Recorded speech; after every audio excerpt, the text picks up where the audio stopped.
পাকিস্তান তেহরিক ইনসাফের প্রতিষ্ঠাতা ইমরান খান ন্যায় বিচার না পেলে অনশনের পথে যাবেন বলে হুমকি দিয়েছেন। সাবেক প্রধানমন্ত্রী ইমরান খান উল্লেখ করেন, তার বিরুদ্ধে করা মামলাগুলোতে পছন্দ বা অপছন্দের ভিত্তিতে সিদ্ধান্ত নেওয়া উচিত নয়। দেশের আইনে সব নাগরিকের সমান অধিকার রয়েছে এবং ন্যায় বিচার না পেলে তিনি অনশন শুরু করার কথা ভাবছেন। বিভিন্ন মামলায় সাজাপ্রাপ্ত হয়ে বর্তমানে রাওয়ালপিন্ডির আদিয়ালা কারাগারে বন্দী ইমরান খান অভিযোগ করেন, কারাগারটি সামরিক বাহিনীর ঊর্ধ্বতন কর্মকর্তারা নিয়ন্ত্রণ করছেন।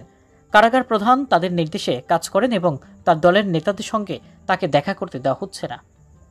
ইমরান আরও অভিযোগ করেন, সম্প্রতি দলের অভ্যন্তরীণ দ্বন্দ্ব নিয়ে তার সঙ্গে দেখা করতে গিয়েছিলেন কয়েক নেতা, কিন্তু তাদের অন্তত 3 ঘন্টা অপেক্ষা করতে হয়েছিল সামরিক কর্মকর্তাদের নির্দেশে। পিটিআইয়ের অভ্যন্তরীণ দ্বন্দ্ব নিয়ে শুক্রবার সাংবাদিকদের সঙ্গে আলাপকালে ইমরান বলেন, দলের এই দ্বন্দ্বগুলো যেন জনসমক্ষে না আসে সেজন্য নেতাদের নির্দেশনা দেবেন, কারণ এতে দলের মূল লক্ষ্য নিয়ে মনোযোগ সরে যেতে পারে।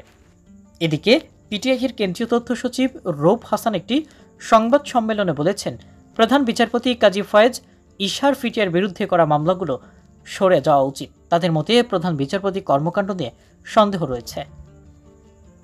সাংবাদিকদের কাছে একই কথা পূর্ণ ব্যক্ত করে ইমরান বলেন, পিটিআইয়ের বিরুদ্ধে করা মামলাগুলো আগেই সিদ্ধান্ত নিয়ে রেখেছেন প্রধান বিচারপতি।